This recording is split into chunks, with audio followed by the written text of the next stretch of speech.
Hello, everyone at home. How are you again today? My name still remains Murphy Ojo, and welcome to my program, Bits and Pieces with Murphy Ojo. How are you guys? How's everything going? How's your job? I know everything. You're doing a very good. You have a very good week. So, what is going on with your job? You care out there. I hope you are following all my advice because that'd be better for you if you do. So today, what do we have to tell you? I've come with another topic, very important one. The most of us really fall foul of most of the time. I'll be frank. We have different way of doing things, but today's topic is what affects us, almost every one of us, and we do fall into the same track or the same trap almost every day that we go out there to work. That is what we call clipping. Some of you might not have had anything they call clipping before. I will go into details, don't worry. It's a very, very important topic. And why do I choose this topic? I chose this topic to discuss today because I think I've discussed it before. But I always like to go back to whatever that I've done before when I go out there and I still see people doing the same thing. From the beginning of this program, I always say something. I designed this program for all the carers because I don't want you guys to be going into trouble, into problem every time. You are not, even if you are earning billions, you are earning all this heavy money. When you are not even earning that kind of money, you shouldn't be finding yourself to face the wrath of the law every time. Even people who are earning lots of money, they always find a way to run away from the wrath of the law. But when you are in a field that is heavily regulated, that is how you find yourself. You always find yourself to be in fighting with the law every time.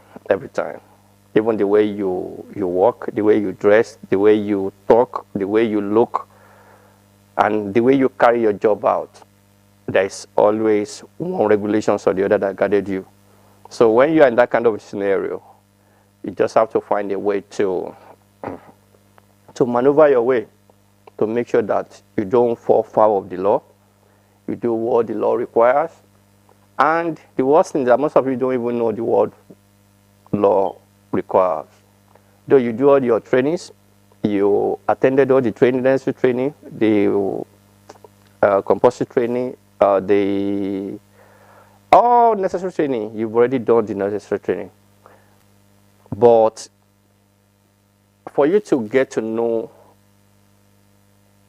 what law says about this job, I mean being a carer, especially domiciliary carer, you've got to be able to devote your time, everything, to get in touch with your organization. What is their policies and procedures? Most of you don't even know policies and procedures of your organization pertaining to every aspect of your job.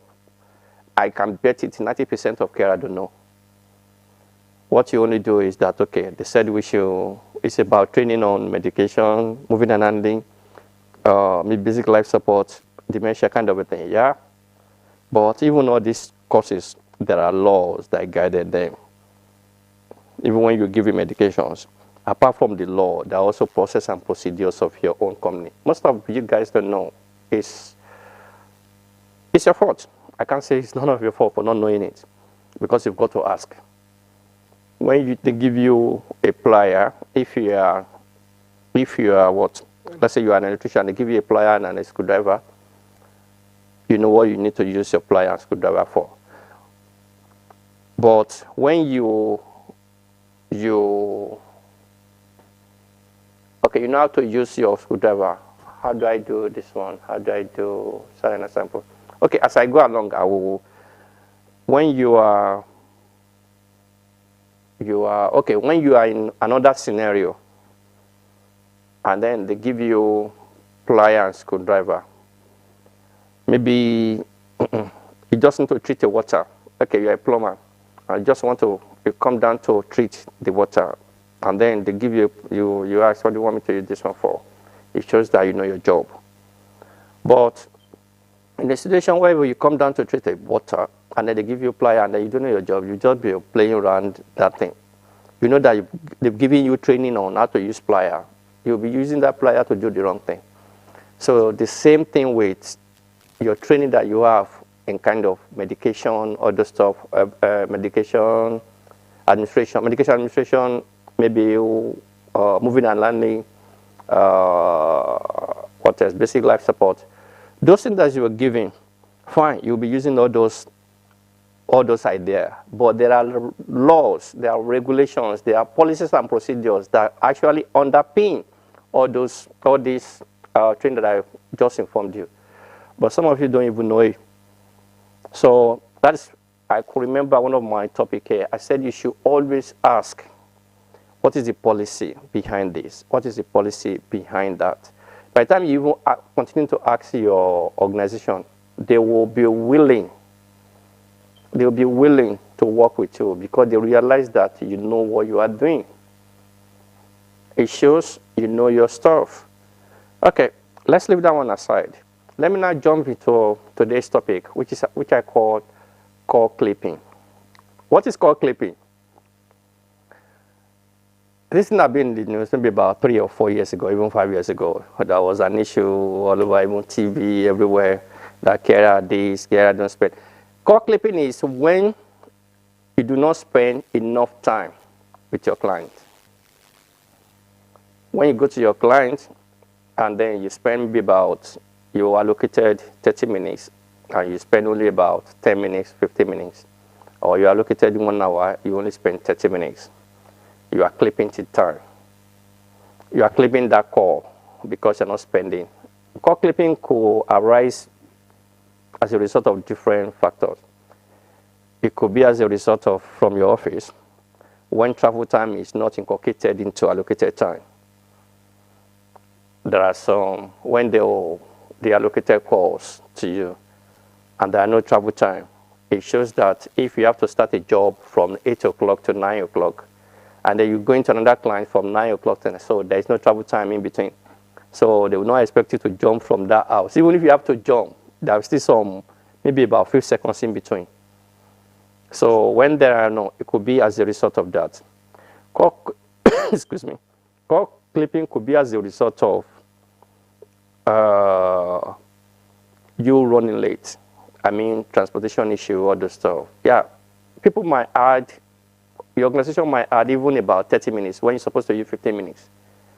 But if you run into traffic and it's getting to about more than 30 minutes later or 45 minutes later, and you get to your client, you've already eaten in 15 minutes into the job. So if you have to spend that 15 minutes there, extra 15 minutes there to cover up the 15 minutes that have been eaten into the job, then it's become a multiplier effect on all other calls. So you start to becoming late. And if you now have about 2 or 3 incidents whereby you're running late to that, like as a result of traffic issue, then you could just have it in your mind, what will happen that day?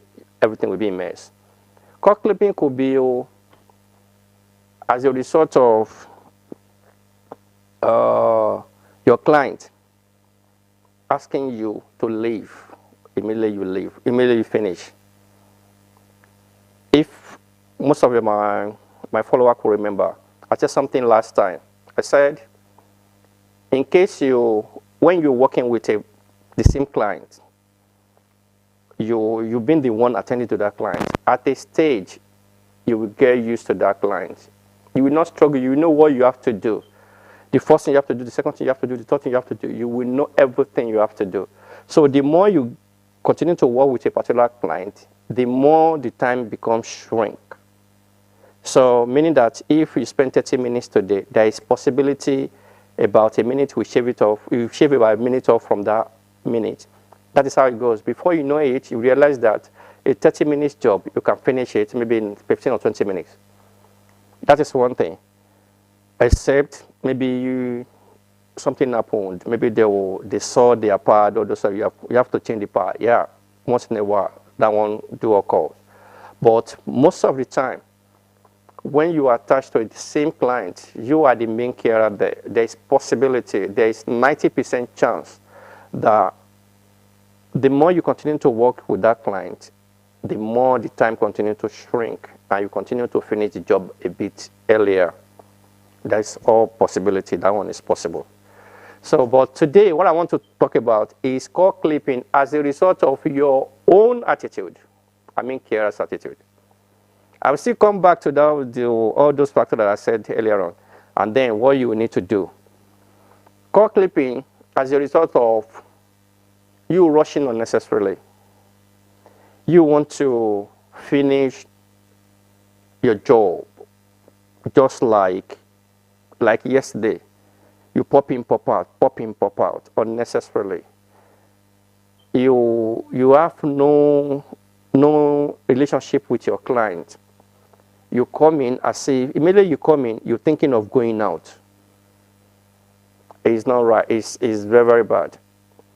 And if I could tell you, in social work care, that is fraud. That is fraud because you are being paid for a particular amount of time, but you are doing far, far less. I've seen many carers that will come, even with them clipping the time. They come with all this confidence that, okay, and the client is this, I just leave, and then I'm even going, I'm gonna leave the organization if they're gonna insist on me spending more time. My dear, if they escalate the issue, you'll be in prison. I bet you. I don't always like to sound so harsh about this job, but I would like to be straightforward with you. Social work care is not something you can toy with. Being a carer is not something you can toy with. There are lots of people that thought, okay, what is it? I always mention this phrase whenever I come to this program. That is not just white bomb or does everything. The problem, the same issue that you face, I will even tell you, there is tendency you might go into prison even more than the doctor or even the nurses. Not because of you don't know what you're doing, because of a nonchalant attitude. I don't care attitude. Your focus is about, I've done 10 hours today, I've done 20 hours tomorrow, I've done 40 hours. It's about the hour you are accumulating, which will result into money. That is your focus. I'm not saying you shouldn't focus on that. Everybody go out there to go and work. That is why people go out there to make money. Fine. But it's one thing you go out there to make money by doing your things right, rather than you go out there to make money and do the bad job. You might continue to be skipping the net, but one day when you get caught, all those money you've made all this while won't be enough. I bet you. I promise you that one. I don't like to sound so harsh, but I don't always like people to be in problem. When you are given a job to do, if you are driving, so far you take your car key, going out to go and do a particular job, I believe you will do that job very well. If you are taking a bus, so far you're taking your Oyster or your bank card and you're touching to go out there and work, please, you better go out there and do the job well. They say what's worth doing at all is what worth doing well. But you go out there and do a crap job, the day you'll be crapped, nobody will be there for you. No one. They will think that heaven should just fall or the land should just open and swallow you. But why should you get to that stage?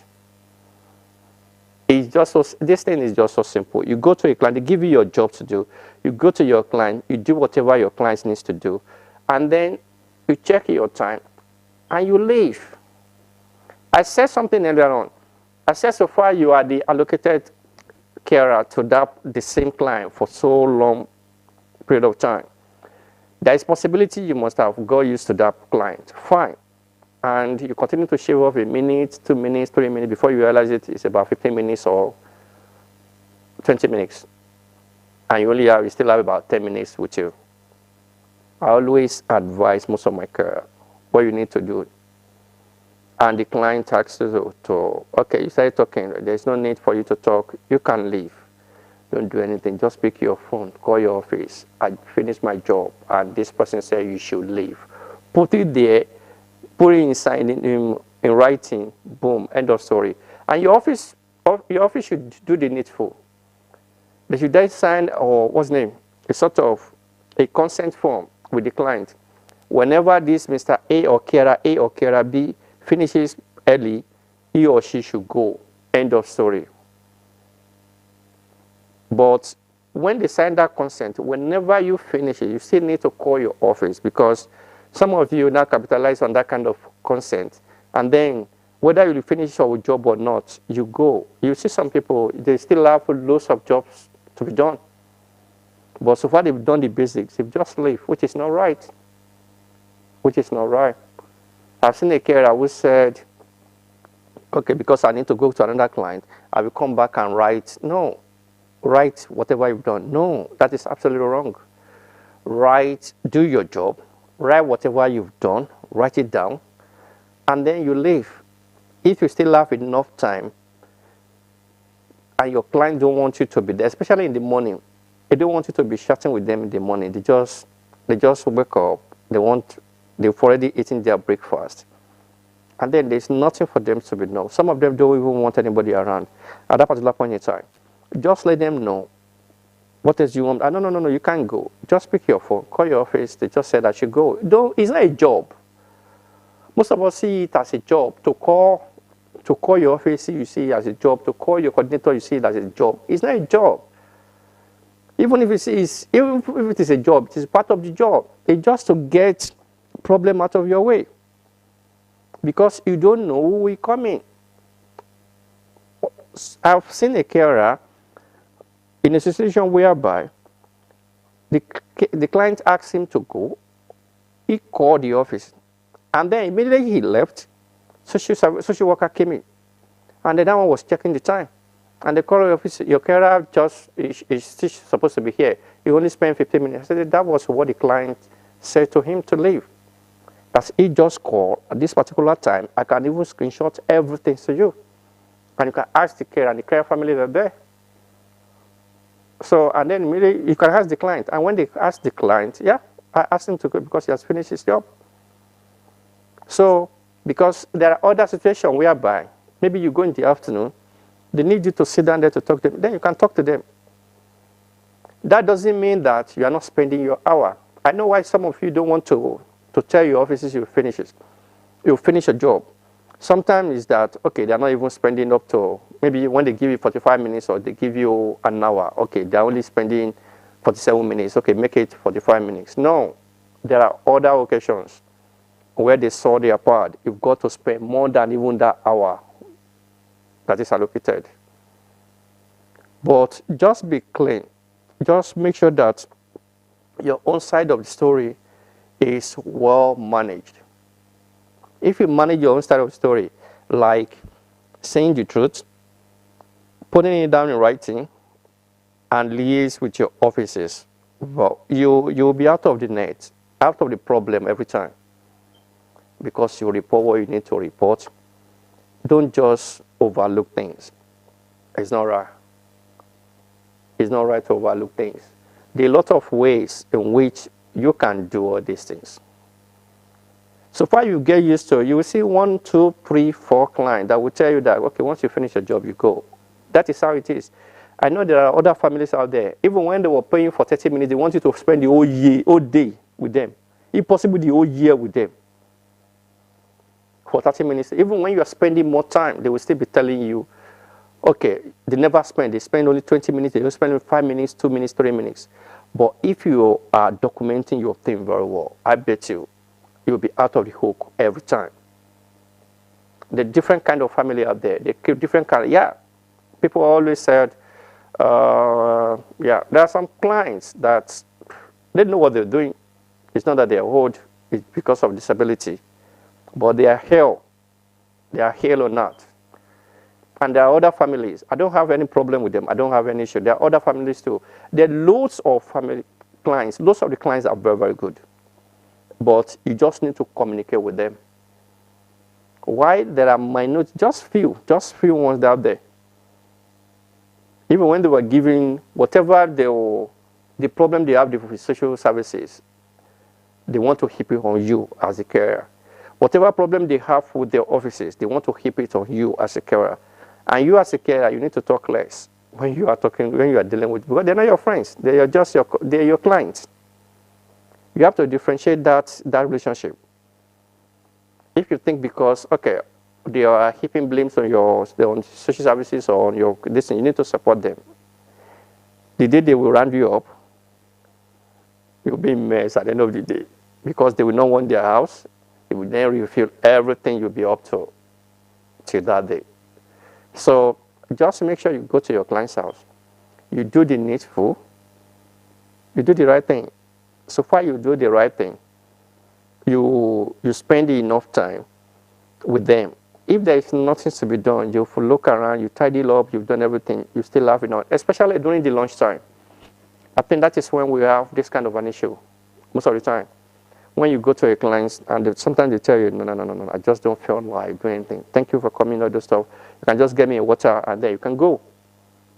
Sometimes you only spend about 5 minutes there at most. But when you document it very well, you call your office, we put it down in writing, and maybe they call that on this particular day you spent this 1 minute or 2 minutes, boom, they will come to defend you.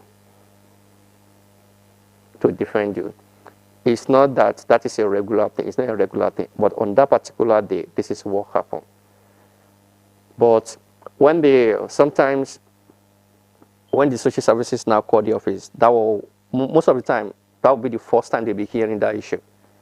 And then you then start with this kind of story that is not even necessary.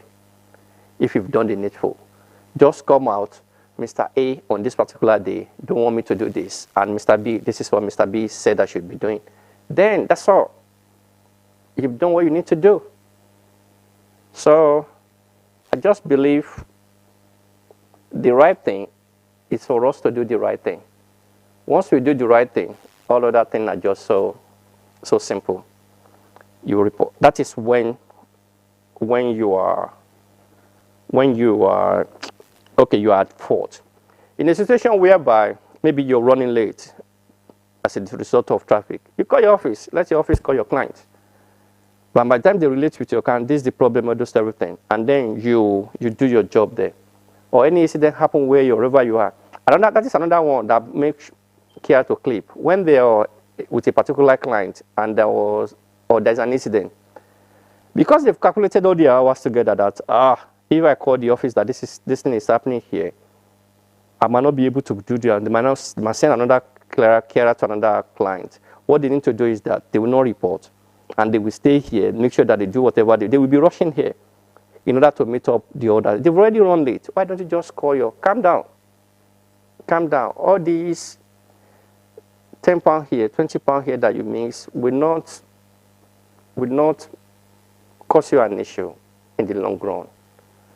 But you can make those £10, £20 and being over £200,000 worth of problem. I mean, when I say £200,000, I mean your personality. The person you are can be in trouble because of £10, £20, and that's not who you are. But because instead of you to let go, you hang on going to that client, and you find yourself in trouble. I just don't. Whenever I see carer working, sometimes I come back home and I start looking at what they've done.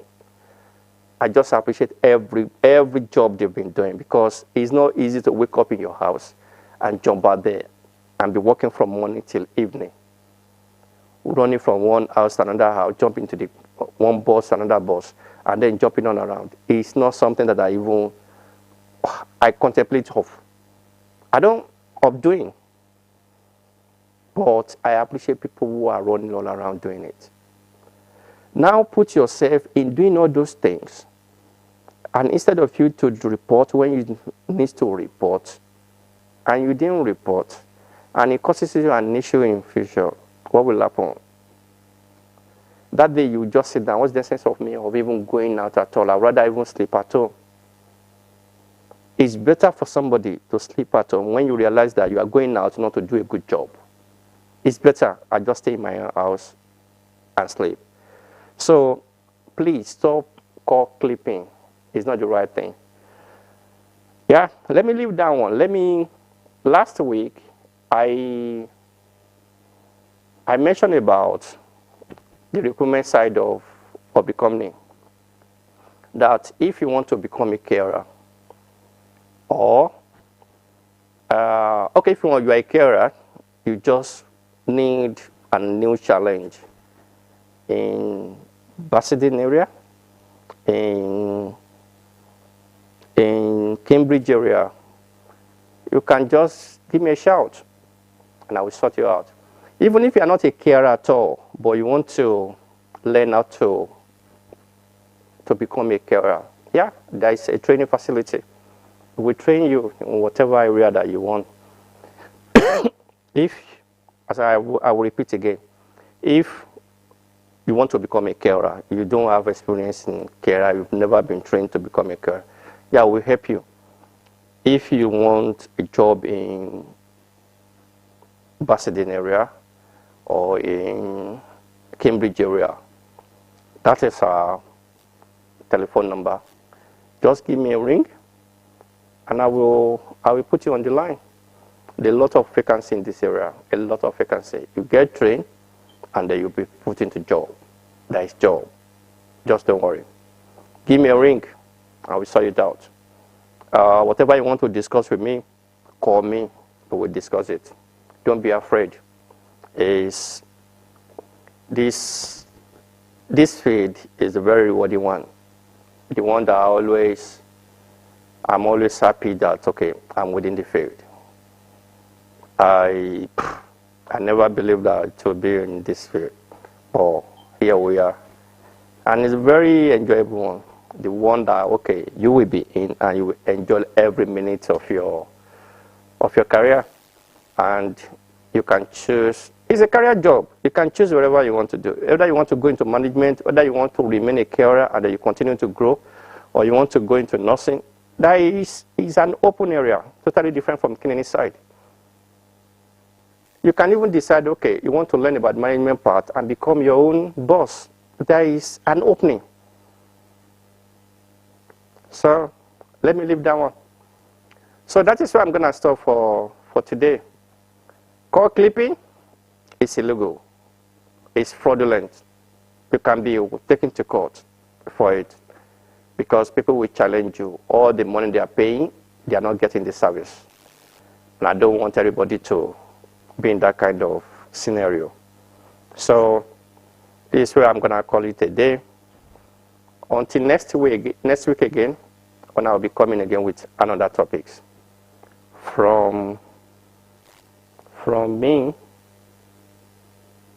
Murphy Ojo, I will say bye for now.